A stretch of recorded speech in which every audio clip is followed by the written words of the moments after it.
The Kenya Conference of Catholic Bishops invites all men and women of goodwill to a virtual National Prayer Day to be held in Subukia this Saturday, 2nd October 2021. This year's theme is Saint Joseph, Faithful and Just, Guardian of the Eucharist. Go to Joseph. We invite you to participate in this celebration of the Holy Mass by following the proceedings that will be aired live on KBC Channel 1 this Saturday from 10 a.m. God bless Kenya.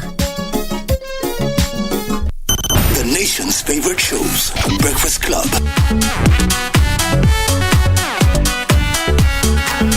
Sundowner,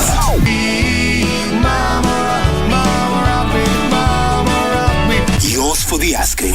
Hey brother, do you still believe in one another? Late date,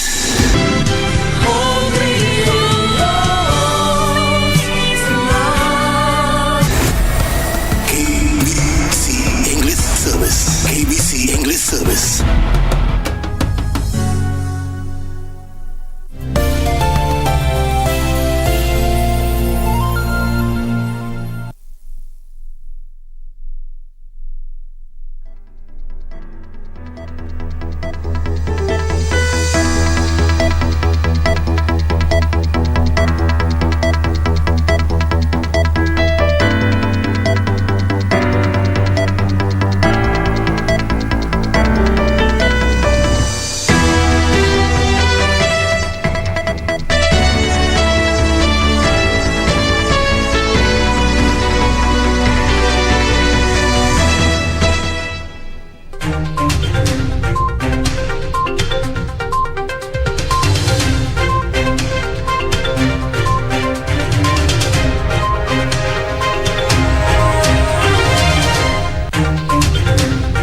Good evening, welcome to Prime Edition. This evening, we have details on the President's speech as Kenya prepares to take over the presidency of the UN Security Council from this Friday for 1 month. And in business, we will tell you a little bit about your tax and foreign earnings. We also do have Karen Kibet on standby for sports. That and a lot more coming up, but first, let's have the highlights.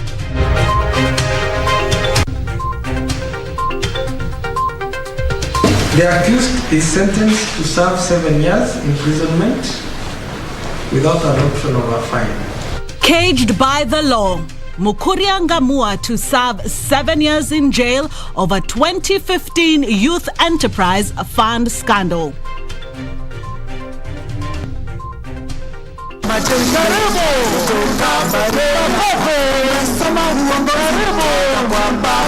It's Gideon Moi's moment. Kano National Delegates Conference endorses Baringo Senator to contest the 2022 presidency.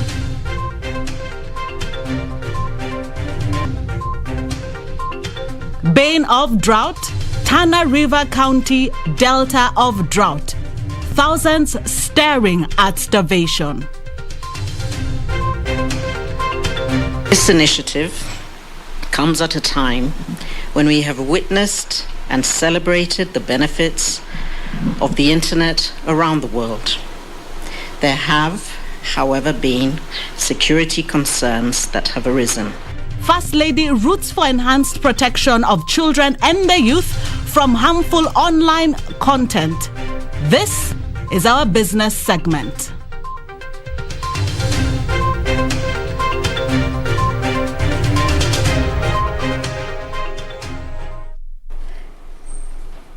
Lucy Mwaura is our sign language interpreter. Remember, if you do have any comments, you can send them on any of our pages. That's KBC Channel 1 on Facebook, Twitter, and also on Instagram. Now, moving on, President Uhuru Kenyatta says Kenya will team up with other world leaders at the Security Council in confronting and addressing the intractable challenges to peace, security, and development that faces the globe. President Kenyatta said his administration will negotiate innovative engagements that will secure global peace and prosperity. Kenya will, from Friday, October 1st, 2021, take over the presidency of the United Nations Security Council affairs for the entire month. Kenya will on Friday the 1st take over the presidency of the United Nations Security Council for an entire month.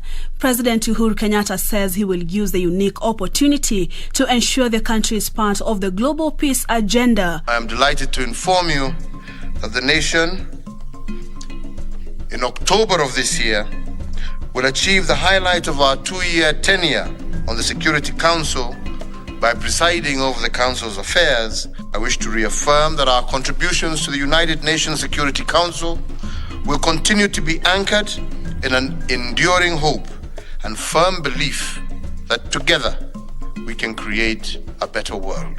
The head of state noted that the country will seize the moment to foster regional multilateralism, encourage dialogue and reconciliation to move domestic political transitions forward. I look forward to joining with other world leaders at the Security Council in addressing the intractable challenges to peace, security, and development that our world faces.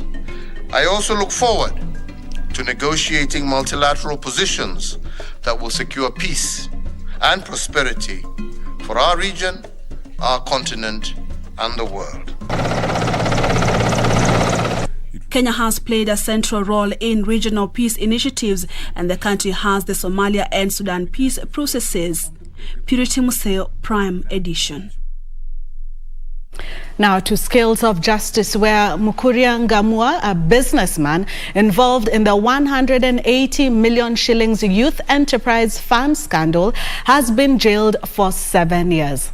Ngamua was found guilty by the Anti-Corruption Court over his involvement in the 2015 fraud, with Chief Magistrate Douglas Ogoti saying the court had proved the case against the accused. He said the sentence would be a deterrent to other businesses engaged in stealing public funds. Mukuria Ngamau awaiting his sentence at the Milimani Anti-Corruption Court after being convicted of graft.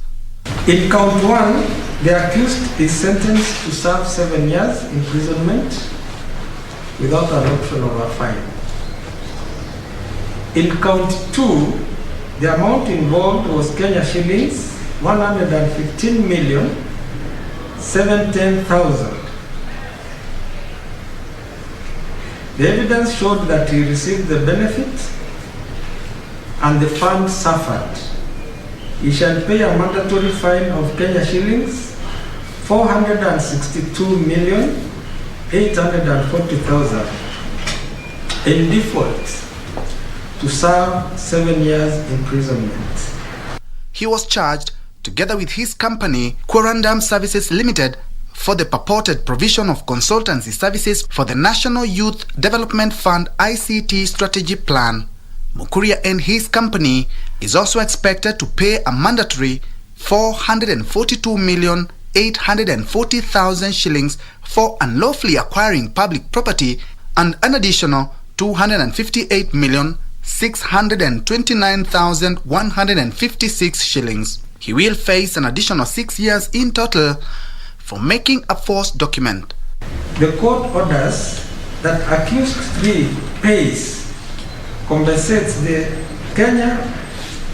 Youth Enterprise Development Fund, Kenya shillings 180,364,789, being the amount that would fully. The court also invoked the Anti-Corruption and Economic Act (ASECA) of 2003 and ordered Mukuria to pay 180,364,789 shillings in compensation to the youth fund. A total of 31 witnesses testified in the trial. Elsewhere, the family of the late Tob Cohen has now filed an application seeking to be enjoined in a petition by Court of Appeal Judge Sankale Ole Kantai, in which he is seeking orders to stop his arrest.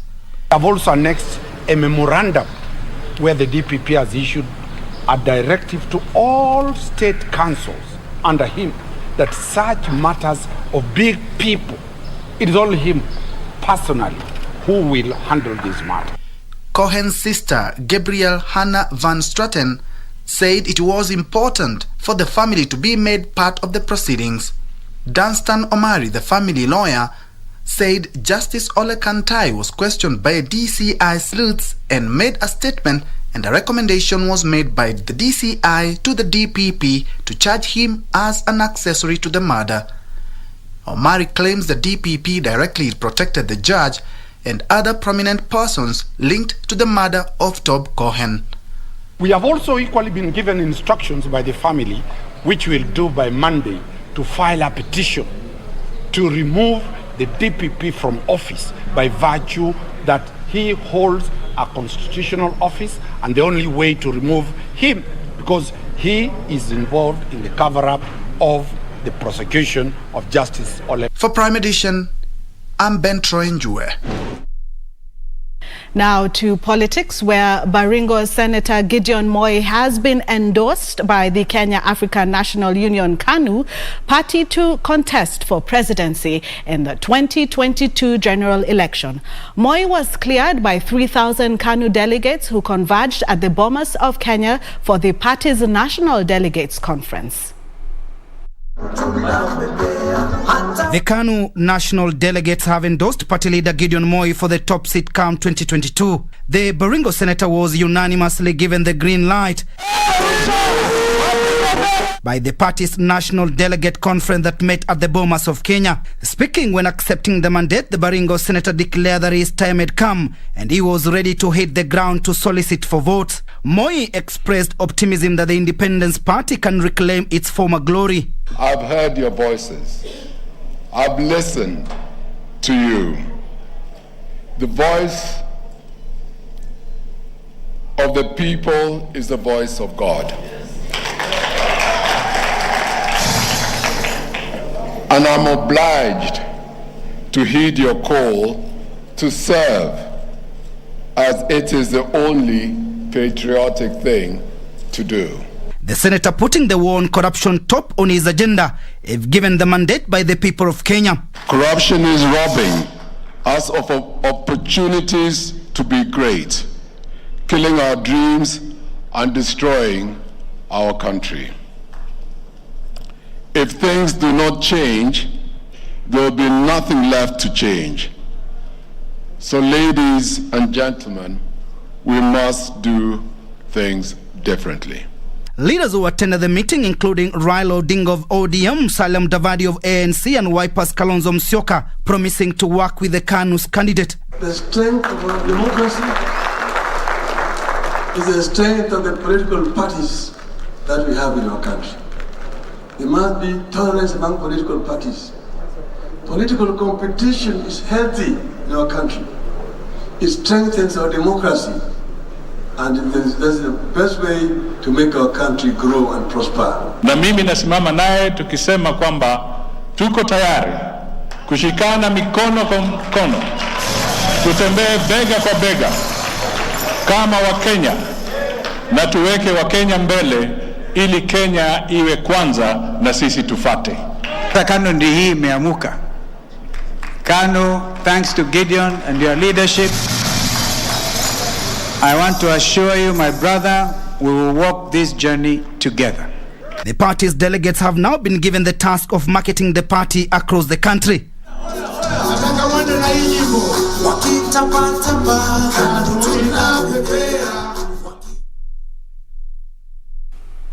Still on politics, Deputy President William Ruto has called on Kenyans to fully participate in the political decisions of the country. Speaking at his Karen residence in Nairobi County, where he met grassroots and religious leaders from Machakos County, Ruto noted common mwananchi has been left out of the country's political conversation, and with issues touching on prominent personalities taking center stage. Through his bottom-up economic development plan, ordinary Kenyans will be given priority to facilitate change for their fortunes.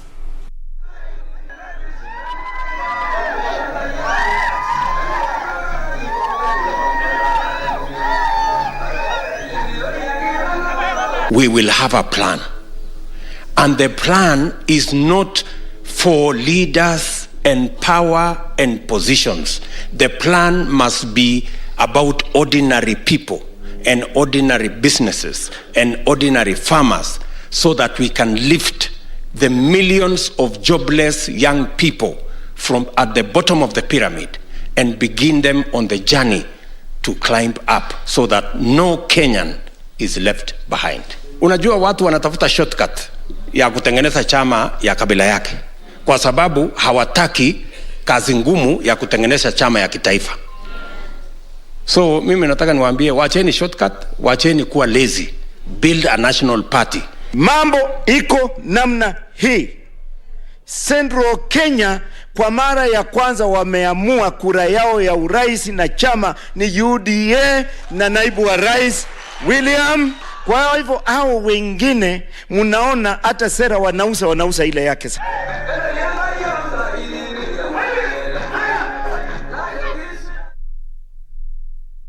Now, an acute water shortage made worse by the ongoing drought is forcing locals in Tana River County to go to dangerous limits in their quest to access the precious commodity.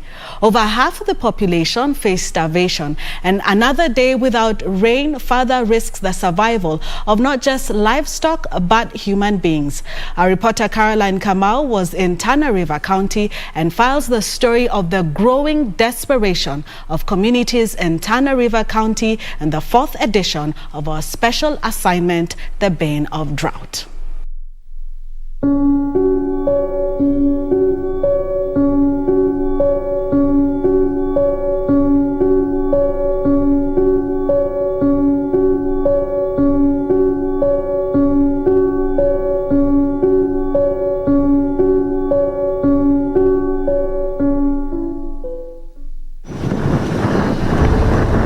Tana River County is largely semi-arid. The county registered depressed rains in 2020 and 2021. Grazing lands, most water ponds and water reservoirs have since dried up.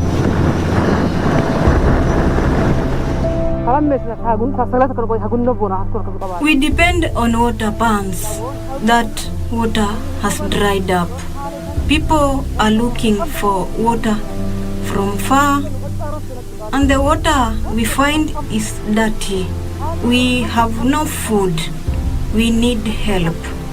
This is Lagabuna. These residents of Asa village have walked for approximately 20 kilometers to this point in search of water. At this point, both men and women dig up a well with the hope of finding the precious commodity. Today they are lucky, but the process of getting the water from deep in the well to the surface is not just tedious, but a precarious process.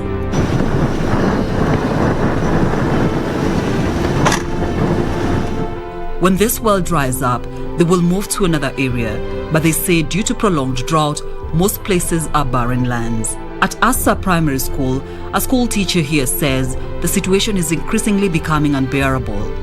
Maji yamekuwa shida kweli kweli. Mpaka imefikia mahali mwalimu anaamka asubuhi saa 9 anaenda kutafuta maji, anarudi saa 1, anaingia darasani saa 2:30, anashinda mpaka saa 11, anaenda tena kutafuta maji 10 liter. Akija hajui apike saa ngapi, arelax saa ngapi, ndio asubuhi aingie darasani saa ngapi. Performance itakuwa vipi? Watoto watapata nini? Walimu wamechoka, watoto wamechoka. We leave Asa for Ngururi. Today, residents have gotten a reprieve after the National Disaster Management Authority brought in a water bowser. Shallow wells have dried up, the water ponds have dried up, and now over 50 centers are now in need of water tracking, like this center of Gururi. So we are able to give to the community 18,000 liters for 3 days. And then we are also supporting the schools and health facilities. We are giving them 8,000 liters per week. But these pictures tell a story of the growing need of water in this area.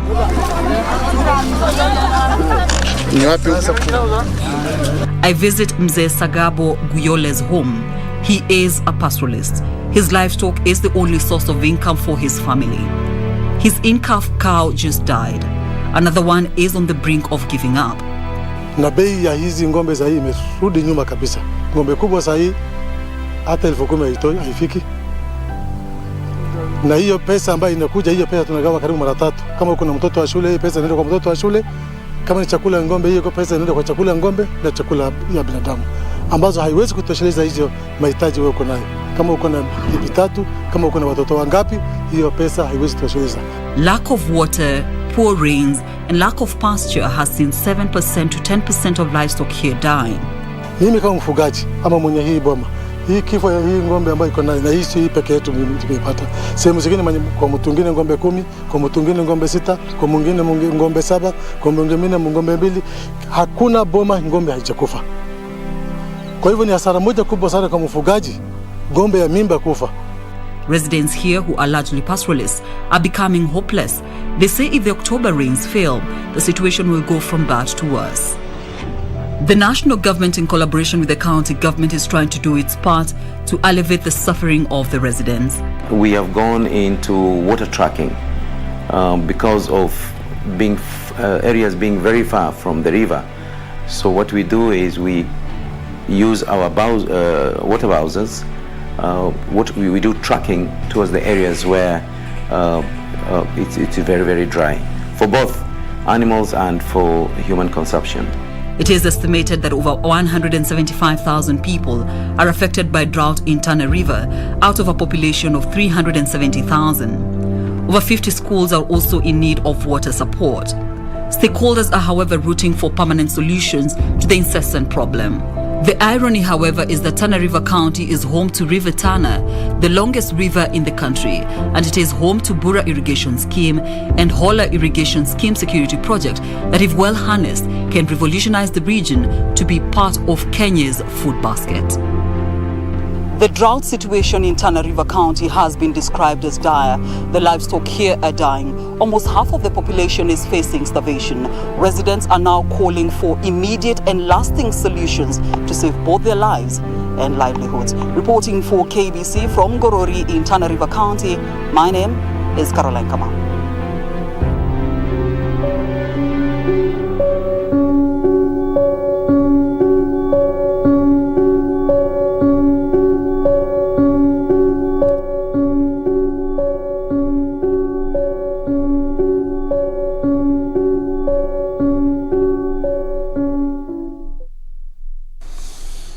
Thank you so much, Caroline, for that special report. Now, moving on, the COVID-19 positivity rate in the country is now at 4.2%. This is after 260 people tested positive for the disease from a sample size of 6,226 screened in the last 24 hours. Total confirmed positive cases are now 249,434, and cumulative tests so far conducted are slightly over 2.5 million, according to the Ministry of Health. Over the last one day, 109 patients have recovered, while 4 have been reported dead from the late facility audit records, increasing fatalities to 5,123. As of September 29, 2021, a total of over 3.7 million vaccines have been administered across the country. The uptake of the second dose among those who received their first dose was at 31.7%. Proportion of adults fully vaccinated was 3.3%. Now, globally, more than 233.37 million people have been infected, while over 4.77 million have succumbed. This is according to the data from the Johns Hopkins University. Now, we take a short break, but just before we go, June Mwikali has been asking, what do you have for us on Take One? Alan has a story on how content creators have been acquiring new skills without entering a classroom and at their own time. That is coming up shortly after the break.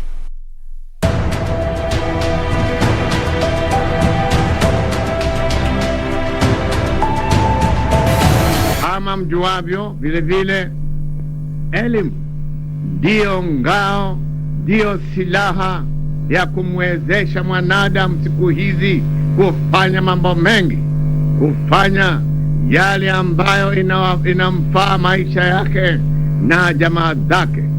Na ukiwa elimu imekuwa ni hohe, basi wewe vile vile maisha yako inaweza kuwa vile vile hohe. Na hapana mtu anataka kuwa maisha yake yawe hohe. Inataka maisha ya kibinadamu.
Viazi ni chakula nambari 2 muhimu sana hapa nchini Kenya. We are a critical player in the development and supply of seed. Ili wakulima wa zao hili wapate mazao ya kumezewa mate, utumizi wa mbegu zilizoidhinishwa ni muhimu zaidi. Umuhimu hizi za huku za hazina magonjwa, utapata mapato mingi kushinda yenye utanunua huko kwa kishagi.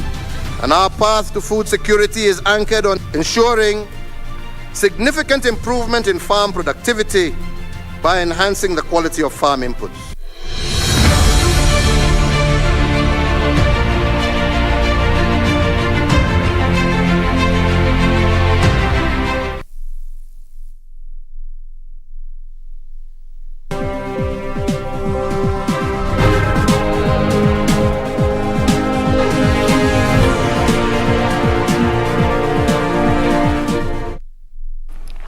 Welcome back. Now, First Lady Margaret Kenyatta is advocating for enhanced protection of children and the youth from harmful online content that exposes them to vices such as cyberbullying, addiction, racism, sexual harassment, and online fraud. The First Lady says online risks and challenges require concerted efforts through advocacy and regulation to protect consumers, especially children, the youth, and vulnerable communities.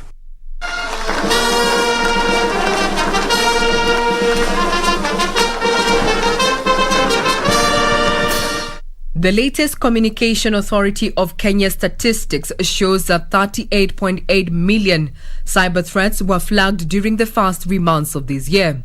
To bolster online child protection, the government has rolled out the second phase of the National Child Online Protection Campaign, dubbed Huwezi Tucheza, Tuko Cyber Smart. Fortunate thing is that the internet never forgets. Any material that is posted on this vast dark space and involves children will still be there when they grow up, further impacting their adult lives. Speaking at the launch, First Lady Margaret Kenyatta advocated for enhanced protection of children and the youth from harmful online content. This initiative comes at a time when we have witnessed and celebrated the benefits of the internet around the world. There have, however, been security concerns that have arisen. Speakers urged relevant players in the legislative process to hasten the enactment of the proposed Children's Bill 2021, saying it has important clauses on the protection of children against online exploitation. The internet, with its many benefits, now occupies a hallowed ground within our socio-economic life as a country. And it is something that we, as policymakers, are now constantly called upon to keep in view. The Huwezi Tucheza Tuko Cyber Smart campaign seeks to inform and empower children and the youth with skills and information on how to use the internet in a productive manner, as well as enable them to stay safe online. Sexual predators lurk in every corner of these internet superhighways, and the UNICEF report I quoted earlier notes that 80% of children in 25 countries where the survey was carried out felt that they were in danger of abuse and exploitation online. Regina Manyara reporting for Prime Edition.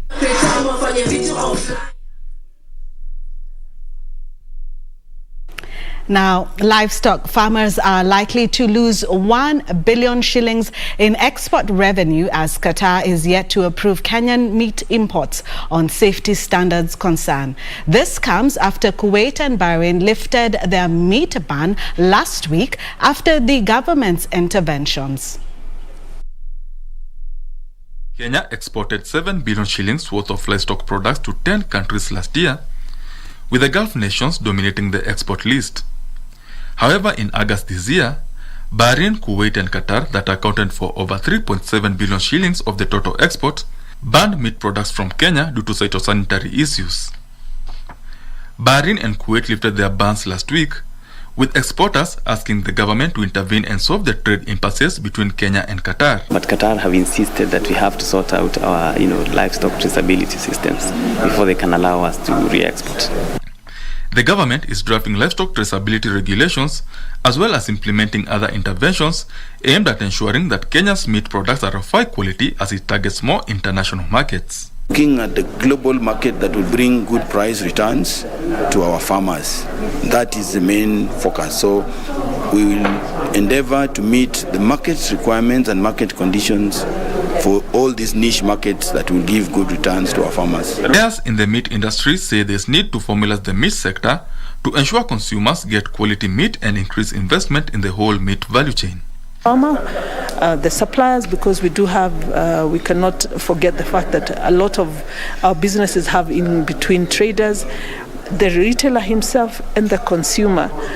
How do we make that link as efficient as possible to ensure that true value from that meat is attained? The Kenya Market Trust has started a 1-year training program to promote and enhance skills in the meat industry as it targets to increase Kenyan meat exports to 20 billion shillings by the year 2023. Benson Rioba reporting for Prime Edition. This is a story for June Mwikali, one of our viewers who sent in a comment on this.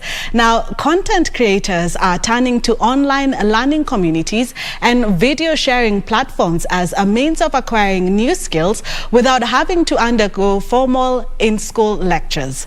Tonight on Tech One, our reporter Alan Aoko visited an upcoming production company whose entire team is adopting online learning technologies to create social impact stories. Striking the right balance between meeting client needs and keeping the team updated on the latest skills for use in execution of work is what has kept Farmer Mohammed, the founder of Studio 63, in business. The way millennials use media versus the way Gen Z uses media is completely different. And this is gauged on how they learn. And these new generations, it's obviously seen with all of these applications like Instagram, Facebook, TikTok, and how they adapt technology. Mohammed has discovered that her organization would advance through online learning communities like YouTube or Skillshare, which provide a space and a structure for people to align around a shared goal. They connect people and organizations while holding members accountable to a common agenda. These communities enable participants to share results and learn from each other, thereby improving their abilities and make professional progress. A lot of the times we utilize YouTube tutorials, we utilize Skillshare classes, and we just sit down, each one of us, it doesn't matter who it is, we all just sit down and take courses on animation, on graphic design, on motion graphics, on video editing, and how to utilize After Effects. But it's one thing to use technology and another to apply it effectively. As technology grows, it means one has to quickly change with the times or end up losing to the competition. Someone has capitalized, I'm capitalizing on someone's talent here, and they are helping the company. They're not just in this box. And that's the idea of innovation, right? Is to think out of the box and utilizing someone's skill, but also harnessing that skill, right? It doesn't necessarily mean that if you're a writer, you're not just writing, you can do more, right? And that's kind of what I'm talking about. The fruits of online learning communities are clear, with upcoming content creators able to produce content of varying nature. From promos to documentaries to animation and articles, the industry is experiencing a eureka moment caused by self-online learning, where the majority of courses focus on interaction rather than lecturing, with the primary goal of learning by completing a project for people who want to learn from educational videos. This means that one can actually, for example, practice rigging studio equipment with a colleague at the office without having to formally enter a lecture hall for a certificate on the subject.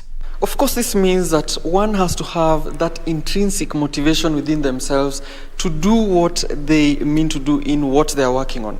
And now, maybe perhaps, Mohammed, tell us, what are you working on, and the skills that you've gathered, how are they helping you in what you're doing right now? Well, I'm working on a script for the Mama Ibado charity, which is an organization that's based in Isiolo and Kakamega. When I came on board in S63, I came on board primarily as a writer. And my writing skills have also improved in that sense, because I used to write articles and essays and short stories prior to all of this. I wasn't familiar with journalistic writing.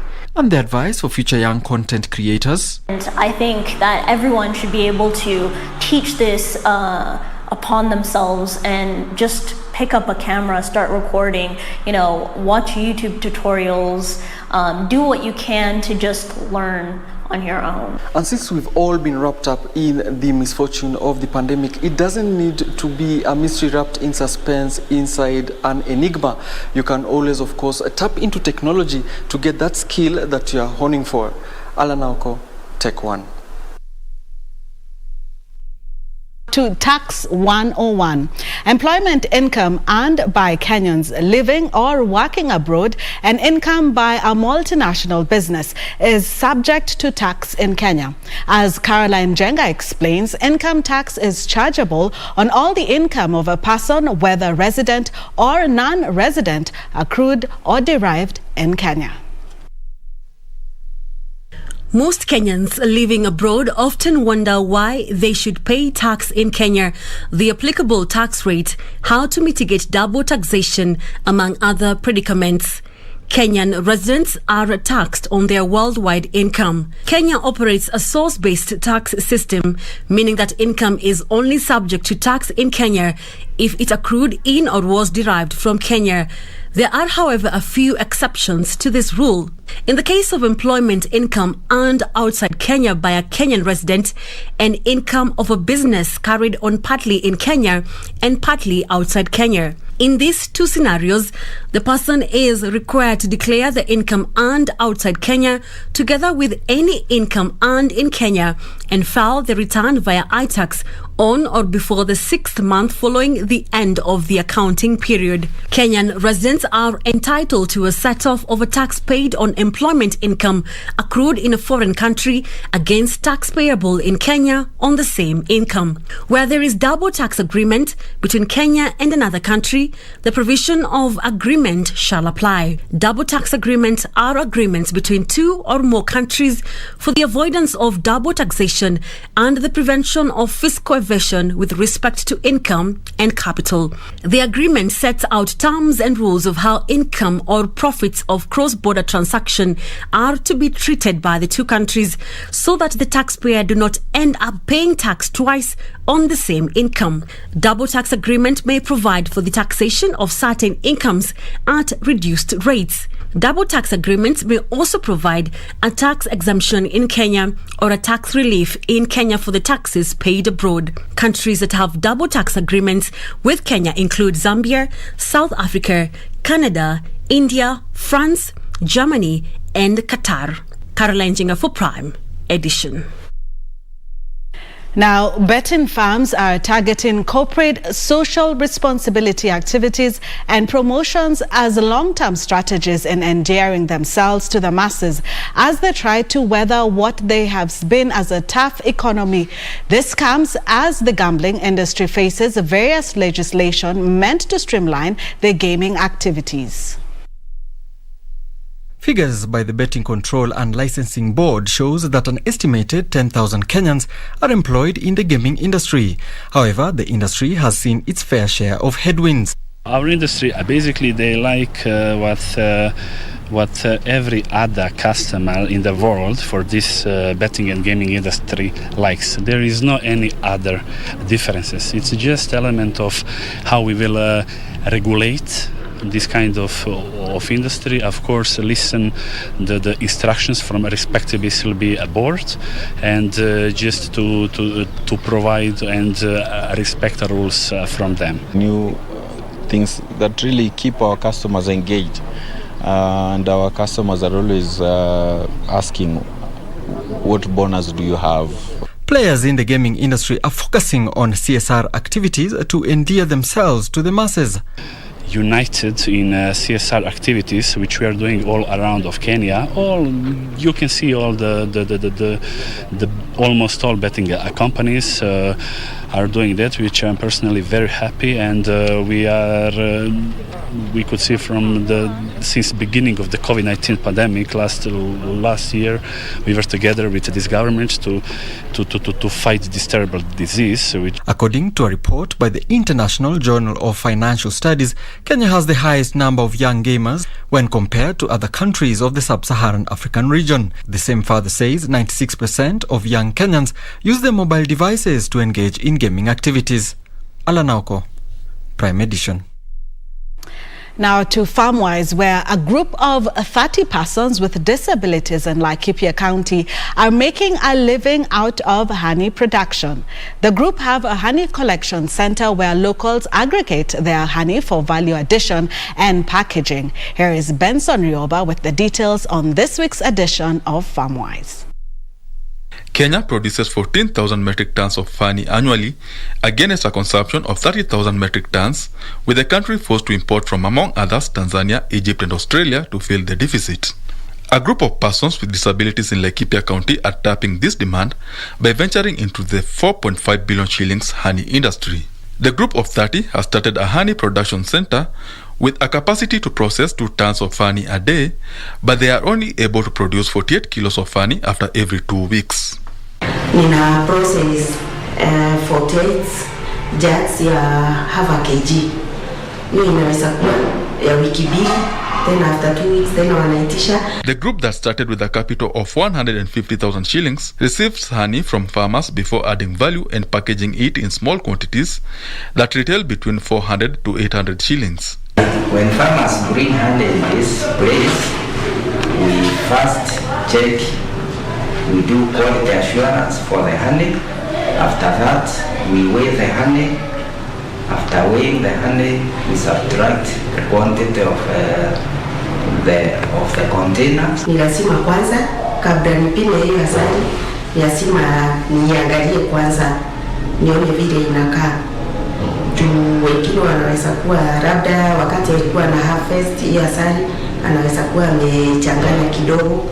The group also makes hives which they sell to customers between 5,000 to 7,000 shillings. We changed their packaging from the normal jars that they normally use to the squeezable jars, and right now we're focusing more on the small sachet where big hotels are requesting for that. From their profits, they have a fund that loans members at low interest rates. To market the honey into other areas including Nairobi, Machakos and even Kisumu. However, they say recent measures employed to contain desert locusts, such as spraying, has seen production dwindle after chemicals in the spray killed bees in the area. The group hopes that business will pick up once COVID-19 restrictions are lifted. Last year, when we linked up with UDPL, the production was a bit halted with the fact that COVID was around. Benson Rioba reporting for Prime Edition. Now, trade within the East African Community bloc dropped by 5.5% in 2020 to reach $5.9 billion due to the COVID-19 pandemic that had a negative impact on trade. Exports from the bloc increased 3% year-on-year to $16.2 billion. Adoption of technology to build enterprise resilience has been touted as the recovery solution for businesses going forward. The East African Business Council Chief Executive Officer, John Kalisa, says the private sector and Buy East African Build East Africa campaign is central in driving the economic recovery agenda for the EAC bloc. The pandemic impacted trade performance, with EAC imports seeing a decline to $3.56 billion in 2020 from $3.95 billion in 2019. During the first 9 months of 2020, COVID had adverse effects on the performance of the agriculture sector, with Rwanda and Uganda suffering from retracted sectoral growth but recovered in the third quarter. Tanzania and Kenya's agriculture sectors registered positive growth throughout the pandemic. However, the growth was below 5% and inconsistent. The 2020 estimate of food insecurity for the EAC region was 2 to 5% higher than the pre-COVID-19 period. The number of food insecure people in the region increased from 59.3 million to 65.1 million. In Kenya, food insecure people went from 11.4 million pre-COVID to 13.6 million during the COVID period. EAC has called for the evaluation and monitoring of policies and plans, putting in place safety nets, elimination of trade restrictions, trade facilitation for food diversification, and increasing production capacities and integration of regional value chains. Betty Kiptum, Prime Edition.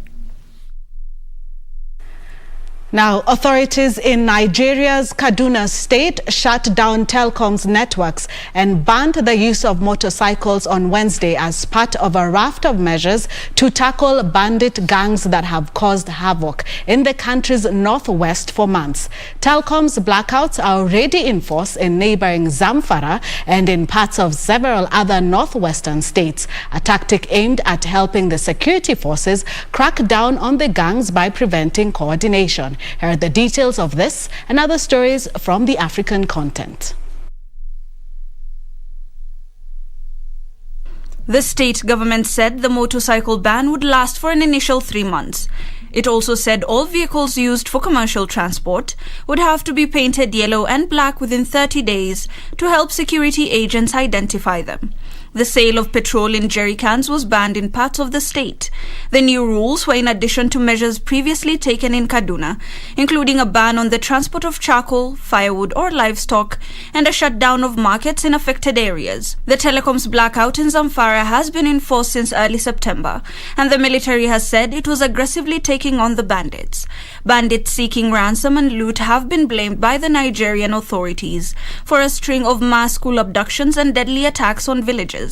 Meanwhile, traffic passing through Egypt's Suez Canal on Wednesday reached an all-time record per day in the waterway's history.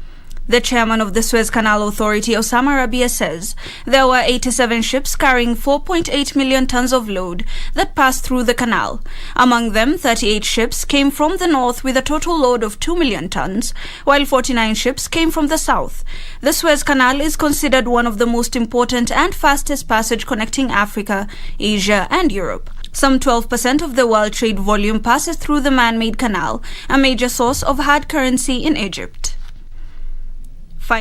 Tanzania's environment watchdog has destroyed 7.5 tons of banned plastic bags seized in Dar es Salaam and coast regions. The 7.5 tons of banned plastic bags was seized from manufacturers, importers and consumers who defied the government's ban imposed on the products. Tanzania banned the use of plastic bags in 2019 in efforts aimed at stepping up the fight against plastic pollution. The National Environment Management Council warned manufacturers and importers to stop producing and importing the banned plastic bags, saying punitive measures will be taken against them.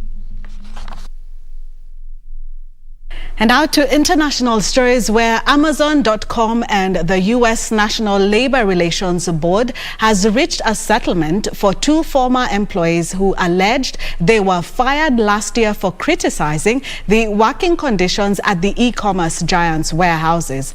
The Labor Relations Board found in April that Amazon illegally fired them after they advocated for better working conditions during the pandemic. Here are the details of this and other stories from across the globe. The fired employees in question want Amazon to pay lost wages and post a notice to all of its tech and warehouse workers nationwide that Amazon can't fire workers for organizing and exercising their rights. The U.S. Labor Relations Agency said the company had reached an on-board settlement, a private agreement between parties in which terms were not disclosed, with the former employees. The U.S. National Labor Relations Board Regional Director, however, is required to review and approve the settlement. Meanwhile, China's electric car maker are darting into Europe, hoping to seize a slice of a market supercharged by the continent's drive towards zero emission. NIO Inc. is among other brands unfamiliar to many Europeans that have started selling or plan to sell cars on the continent, including Aways, BYDs, Tang, SAICs, and Great Wall's ORA. Although Europe has a competitive car market dominated by famous brands, China made strategic slips with cheap mass production.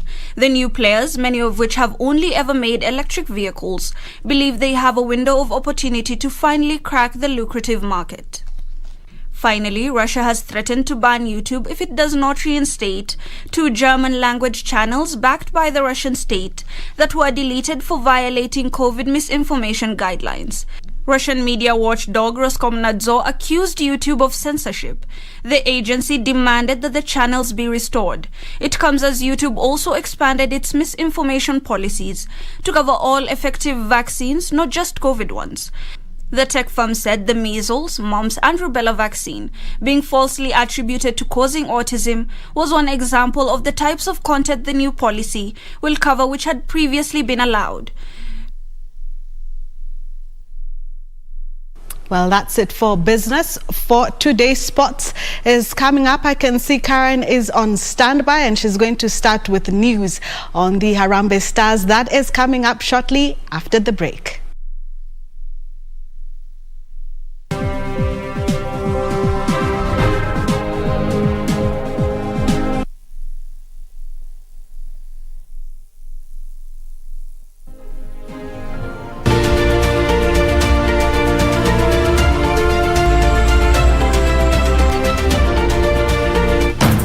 People, seeing wild dogs is a dream of a lifetime. The only way I can differentiate between these two individuals born on the same day, same sex, is using this small white index spot.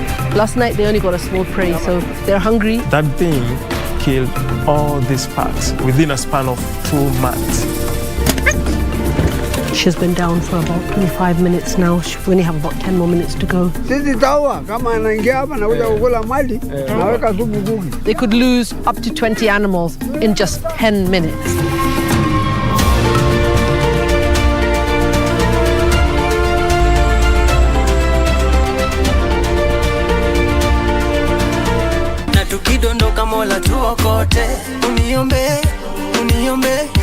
Nisipate ugumu kukutafutia mama, tusichoreke mama, amini mimi nawe tutafanikiwa wote. This week the spotlight is on gospel artist Mr. Seed. The celebrated musician and performer recently launched his much anticipated debut album Black Child. Usiondoke hata ikibidi, wando tunda mindo sidi, minakupenda sana, tusiachane mana. Catch the hitmaker Mr. Seed on Easy Friday at 9:45 p.m.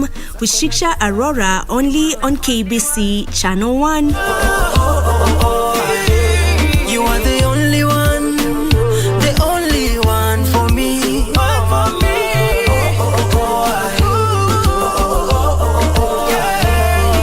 the only one.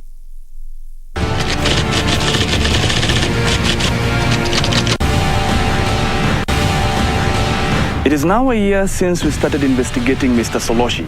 You'll have to go out of town and lay low for a while. Do you know that guy who's wanted by Interpol? That's Baduza. Oh yes, and that's how he was found. Dead. We're emailing you something big. You absolutely need to get out of here. If only we got that tape. You won't and will never bring me down.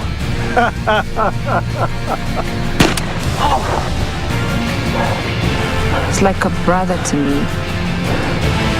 Can't believe it.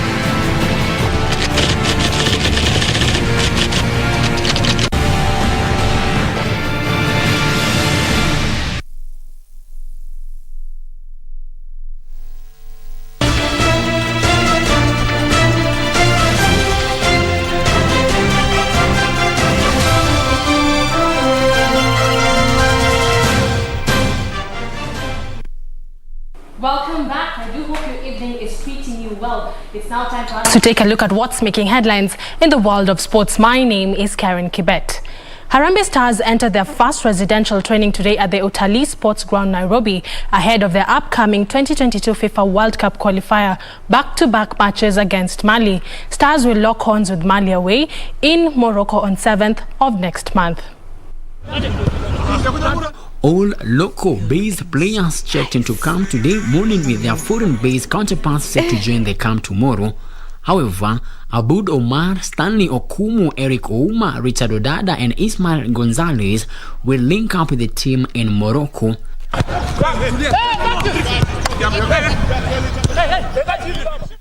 Our first training session. I wanted to see what's going on the field, what the boys will do.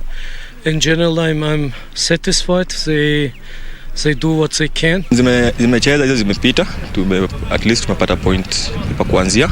So hizi game inakuja against Mali, hiyo ndio sahi important, na kabisa watu tunafaa kujituma tupate maximum point, ndio at least kwa table tukae dispo. The Stars under the tutelage of Engine Firat will lock horns with Mali away in Morocco on 7th of next month before traveling back for the home match on 10th same month. Kenya, which is in Group E, is currently second on the standings on 2 points, 2 behind leaders Mali and level on points with Uganda. Frederick Mwoki for Prime Edition. Thank you, Moki, for that report. Moving on to some sad news is that former Kenyan boxer Stephen Thega, who represented Kenya in the 1968 Mexico City Olympics, has died at the age of 75. The boxer died at the Kenyatta National Hospital ICU. Confirming the death is his wife, Anna, who said that Thega suffered from COVID-19 infection but had recovered fully from the infection. However, his health deteriorated on Sunday and was rushed to Kenyatta Hospital, where he died. He will be buried on the 6th of next month at his home in Naivasha.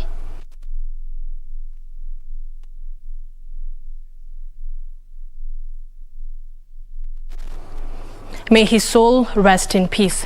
Now, rookie driver Ankush Manoj Shah says he has a feeling of anticipation going into the 7th leg of the KCB Kenya National Autocross Championship, which will be slated for Batian View, Nanyuki this Sunday. Sunday's event will go down as Ankush's first ever race in the Mount Kenya region.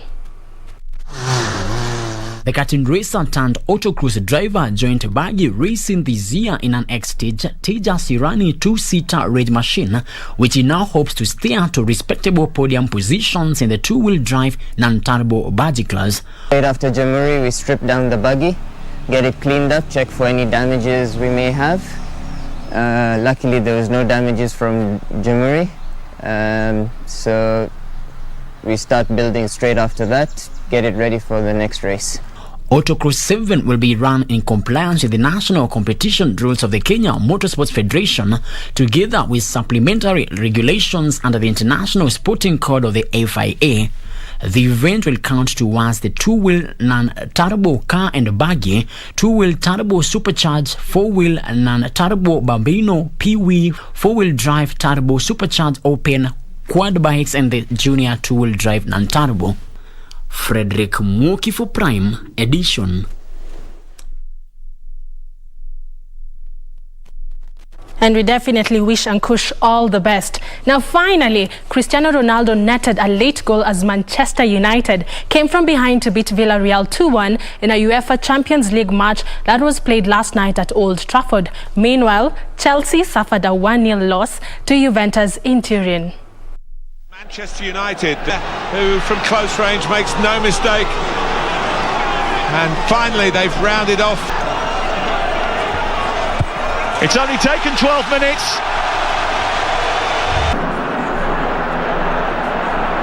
Brought down by João Mario. Plenty in the middle here for Benfica. Yaremchuk. João Mario! Was he pushed? Chelsea suffered a 1-0 loss to Juventus in Turin. He will have been impressed by what he saw. And there's a chance and it's taken straight away. 10 seconds into the half. Chiesa has backed. Juventus take the lead. That was a lightning strike. Elsewhere, UEFA Europa League matches will resume tonight with West Ham, Leicester, Monaco and Napoli all in action. Beautiful, beautiful goals right there. But before we wrap up our sports news tonight, the government has pledged to come in hand for financially ailing Kenya Premier League club AFC Leopards. The club will be provided funds for construction of its own stadium and a clubhouse in a project that is set to be rolled out starting next year. We will see, and we will definitely let you know of how that story will develop. That's all we had for you right here, the KBC Sports News Desk. We'll do this all over again tomorrow, same time, same place. Do have yourself a lovely night. My name is Karen Kibet, but I do hand you back to Cynthia Nyamai for more. Thank you, Karen Kibet, for the sports for today. Now, news coming in, the Ministry of Health will roll out the Pfizer vaccine on Monday. We have more details on our website and also all our social media pages, KBC Channel 1. Thank you so much for joining us tonight, and from me and my team, enjoy the rest of your evening.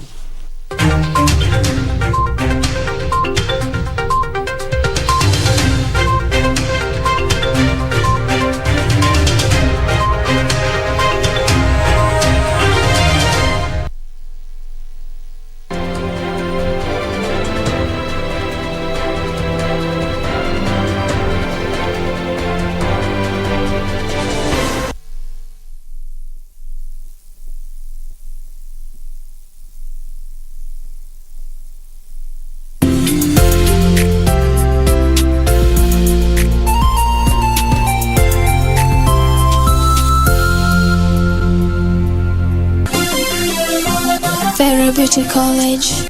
Vera Beauty and Fashion College, with branches in Nairobi, Eldoret, Thika and Meru.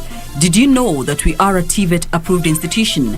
We offer courses in fashion design, interior design in soft furnishing, event decoration, flower arrangement, event planning, hairdressing, barbering and dreadlocks, beauty therapy, makeup, nail technology, spa massages, teaching skills, TOT, solo business management, and many more. Register now and visit our website on www.verabeautycollege.com. You can also call on 0725-923-550 Nairobi branch, 0728-087-689 Eldoret branch, 0722-227428 Thika branch, 0725-000-706 Meru branch. Vera Beauty and Fashion College, a TVET approved institution.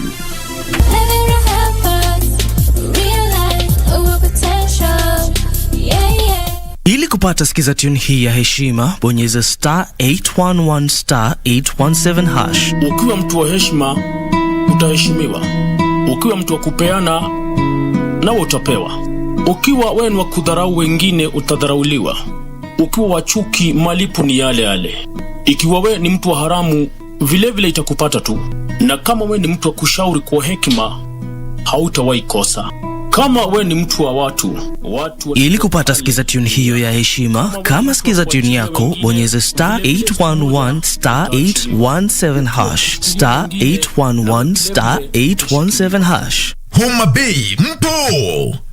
Radio Mayenga inakuletea roadshow ya kuhadithiwa. Alhamisi tarehe 30 Septemba 2021 na Ijumaa tarehe 1 Oktoba ni Mayenga ndani ya Homa Bay County. Alhamisi msafara utapitia Chabera, Kadongo, Ringa, Oyugis, Kosele, Kindu Bay na kisha tutue Rangwe Town. Ijumaa tutaanzia Rangwe, Ndiwa, Mbita, Sindo kisha Homa Bay Town itatetemeshwa na Mayenga. Njoo upatane ana kwa ana na watangazaji wa Mayenga unaowaenzi. Mayenga FM, Homa Bay ni yetu.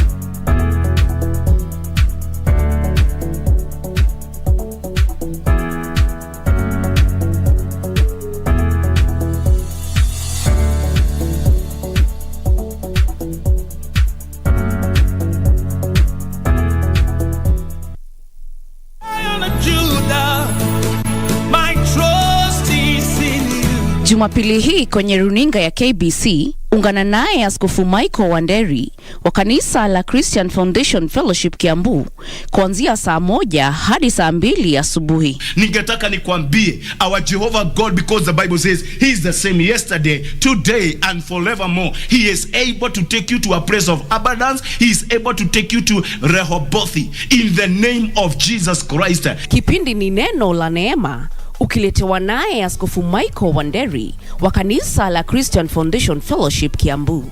Usikose. My trust is in you.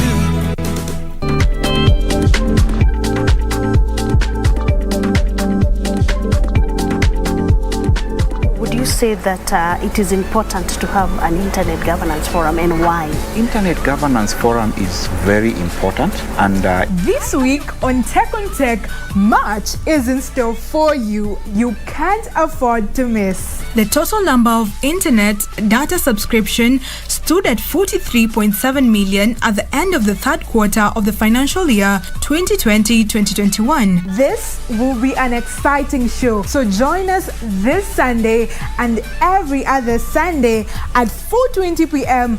only on KBC Channel 1. See you then.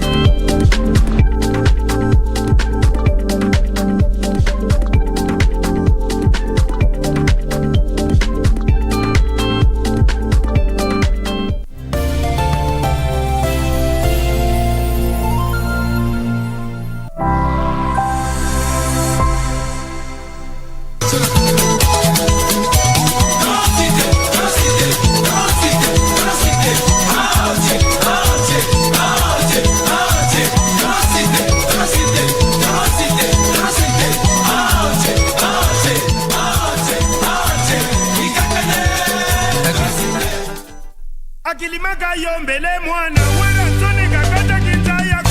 Kilimaga yombele mwana wenge kamritu kiza yako. Bakintu yekini kibwanga ntulu lusikila kabembele. Ayaya mambo masobele. Bino bano basesa kabino basete. Ngema obiang teodo. Hey!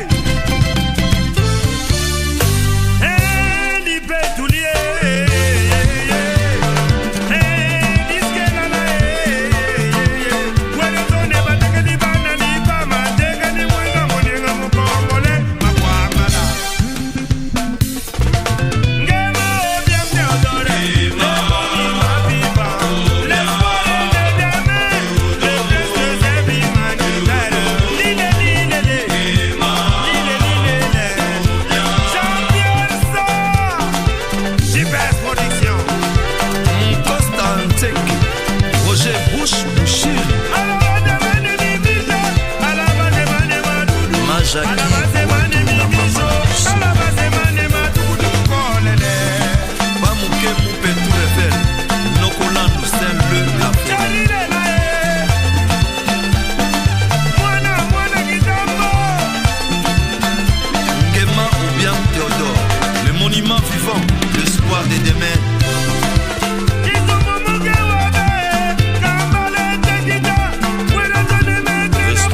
Jazz Tala mwano ya kotambola na fotokopi na ngai mbila kangai mokosuka natato ya tindaka yo papa na nga kokangai.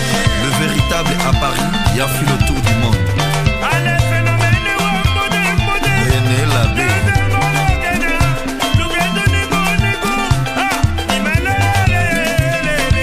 Lopez, le Donadio, l'industriel.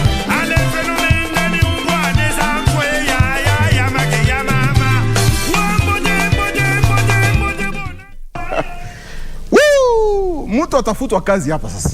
Sasa ile Bill Clinton amefika saa wabomba alafu mtu anakata muziki. Anyway, what a way to start a show. Hii ni reunion baina Werason na Bill Clinton. They have renewed the relationship they had, musical relationship ile walikuwa nayo kuanzia 20 years ago in the year 2001 2002 pale. Hapo ndio Bill Clinton alijulikana sana na Werason. I think wame renew hiyo relationship kwa huo wimbo tumeucheza sasa hivi. Yes, that's right. And you know very well that Bill Clinton was among the new recruitees who helped in the formation of the DA Masela, palikuwa na Adolf Dominguez, and of course the great Werason of Wenge Muzika, Mezamer. And their very first assignment here was Intervention Rapid album. Hey, it was the bomb. And in that song that we just played, you've had them mention a guy called Theodore Ngema. Yes, don't mistake it. That's not just anybody. The president of Equatorial Guinea. Welcome to Bridge of a Congo.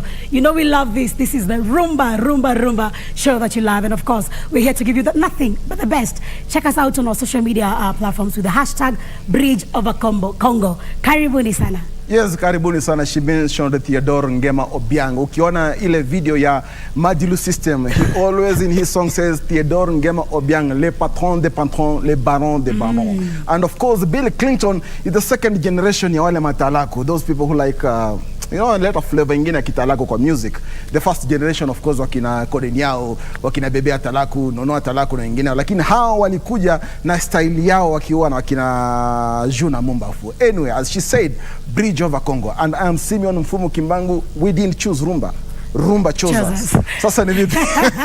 My name is Winnie Marie Jose and welcome. Without much ado, let's start with the song Homage ya Tabule. Homage ya Tabule. His song, it was released a week, days after Tabule amekufa. It should be December in 2013 because I remember nilienda hiyo matanga Tabule at Njili Airport. Nikaona hiyo video tayari kwa TV zote. So DJ La Costa alimba huu wimbo kumuomboleza marehemu Tabule. By the way, did you know that Tabule died the same week with Nelson Mandela? Oh yes. Yeah. Homage Tabule. Twende kazi. Ngende fati yokanga indeko na DJ La Costa ndenge nazali kolela papa Tabule Rochero mami Lela Papa Tabule Kongo baneli yo mingi na Afrika pe monde entier. Mema na kimia epayote. Biso kotikali na sima tokobosa na yote. Nyonso mokano ya Nzambe ala. Azalo kumu. Papa Tabule Kongo baneli yo mingi na Afrika pe monde entier. Mema na kimia epayote. Biso kotikali na sima tokobosa na yote. Nyonso mokano ya Nzambe ala. Azalo kumu. Ezalaki mokolo ya samedi. Nayoki telefone eleli babenginga na mbutanga ngarufu. Alobi papa na yo Tabule Rochero Ngunza akufi. Sango yelinga ebetinga lokola kake na matoi. Nanimite natuna keke seremene na yoka yaza kolela nakanisi ndenge papa Tabule belaki ngai mokolo na kokufa la kose okolela ngai okokanisa mingi banzembo na sala okokanisa mingi lokumu na pesa Kongo yango ezali heritage oyo natikeli bino babebisa te bozala mayele mama mokolo na kokufa papa Tabule Kongo baneli yo mingi na Afrika pe monde entier mema na kimia epayote biso totikali na sima tokobosa na yote nyonso mokano ya Nzambe ala azalo kumu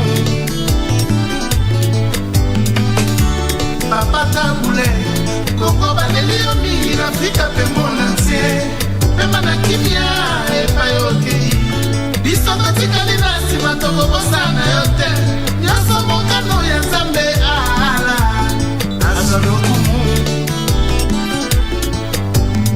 nazali kolela na mosika na paria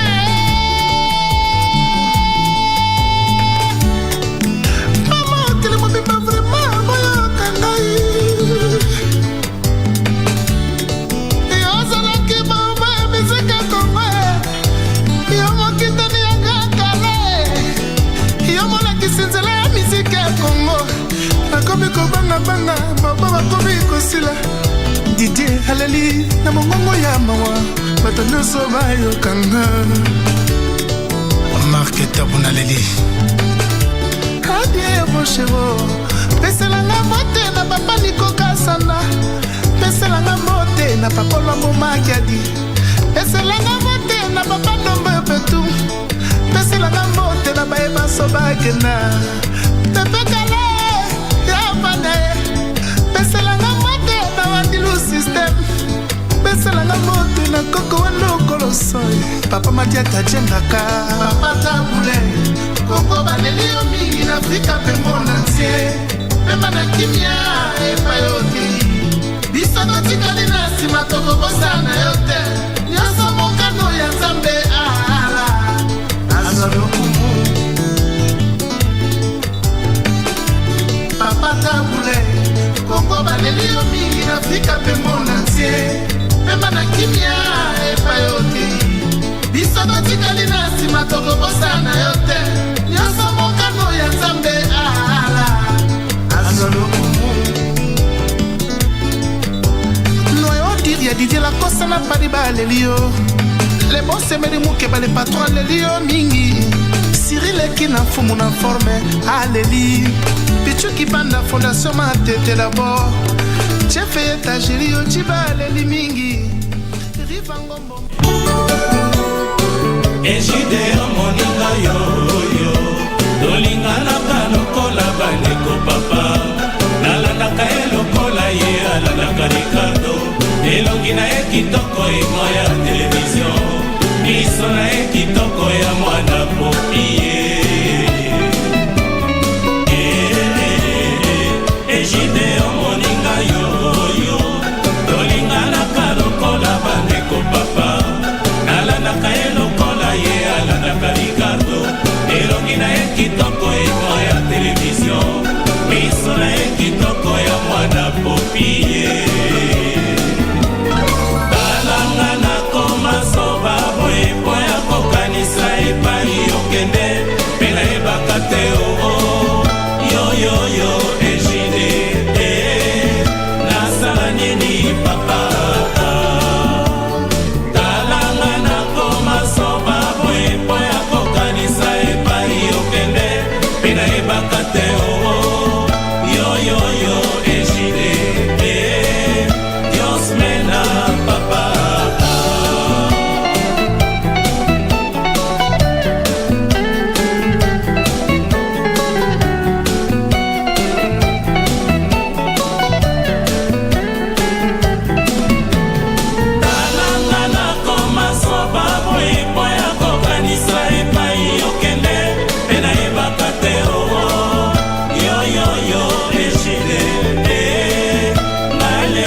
That's right. Oof. Are you feeling the heat right here on KBC Channel 1? That was a Zaiko Langa Langa AJ Day. Hey, do you love that music, my friend? Let me tell you something. If you've not noticed, a guy called Nyokalongo, so you come on mwana kipita pita your papo. He's been on that video only at maximum of 2 minutes. I'm like, why did you do that, Nyokalongo? He appears there in a yellow shirt, anafanya madodo yake kidogo, then that's it, a whole Zaiko video. But I love it. Right here on KBC Channel 1, we give you good vibes and good music. Our hashtag is Bridge Over Congo. Yes, Zaiko Langalanga Ejide from 1997 album ya The Day. Na nakwambia hiyo album walitoa 1997 pale. Na hapo katika hiyo album soko ya rumba ilikuwa imechacha sana. You remember guys like Mbuta Likasu? Oh, yes. Walikuwa na group yao ilikuwa Staff International na songs kama Attention Obuze, watu wake na Koffi Olomide na album yao wakiwa na Papa Wemba ile inaitwa Wake Up album. Madilu System walikuwa na yake album ya Lu, nakwambia moto ilikuwa imewaka kabisa. That was before the breakup of Wenge Muzika, if I'm not wrong. As my colleague said, wacha tuende kwa socials. Yes, wala watu wametutumia message. Samko Riggs Rurige, mimi ni mfuasi wa Bridge Over Congo. Asante sana. Thank you very much. Naona Nicholas Murithi, naona mjukuu wa Babu Loliondo, hiyo ni jina lake. Tune from mwisho wa reli, Laikipia County. Nathan Kipkoech Kemoi listening from